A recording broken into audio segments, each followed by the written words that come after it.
Bonjour à tous, bienvenue sur Voyage en expertise RH. Je vous propose d'aborder 3 épisodes sur la thématique du management à distance. C'est un sujet qui a été souvent traité depuis le Covid et qui a obligé les managers à devoir s'adapter et adapter leur fonctionnement et leur communication auprès des équipes. Aujourd'hui, l'alternance entre présentiel et distanciel reste toujours une réalité contextuelle.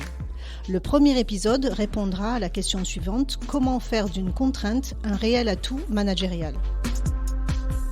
On peut remarquer que sans s'en rendre compte, on veut faire en visio comme on fait en présentiel. Même timing pour les réunions, même organisation des ordres du jour, même contenu, etc. On l'a tous vécu, notre attention en visio et en présentiel n'est pas la même. Le temps paraît plus long en visio. On parlait déjà de réunionnite et de longueur des réunions sans fin, ou bien celles dont on n'arrive pas à traiter tous les sujets, et où on repart avec une forme de frustration ou le sentiment de temps perdu au détriment de l'opérationnel terrain. Comment utiliser cette alternance visio-présentielle et avoir le sentiment d'efficacité ou de valeur ajoutée? Il y a des critères qui sont importants pour gérer le management à distance. Premièrement, ouvrir la relation.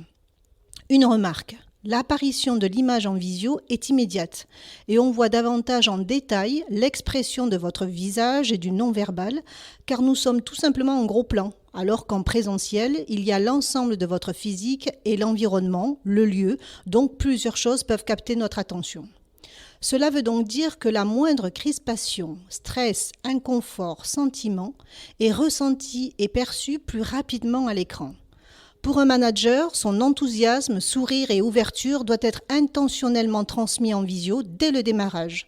On doit jouer avec l'écran ou tout du moins en faire un allié, un outil de communication avant tout et non pas un moyen pour pallier au présentiel.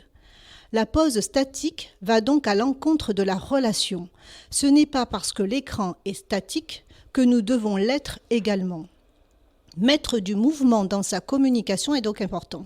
Gestuelle de la main, tête, rythme et ton de la voix qui ne doit pas être monotone, déjà rédhibitoire en présentiel. Cela est très peu supportable en visio. Avoir de la présence et surtout allier le professionnalisme avec de l'humour et de la dérision, tout en restant centré sur l'objectif et la finalité de l'échange ou de la réunion. Nous verrons ensemble dans le prochain épisode comment communiquer à distance.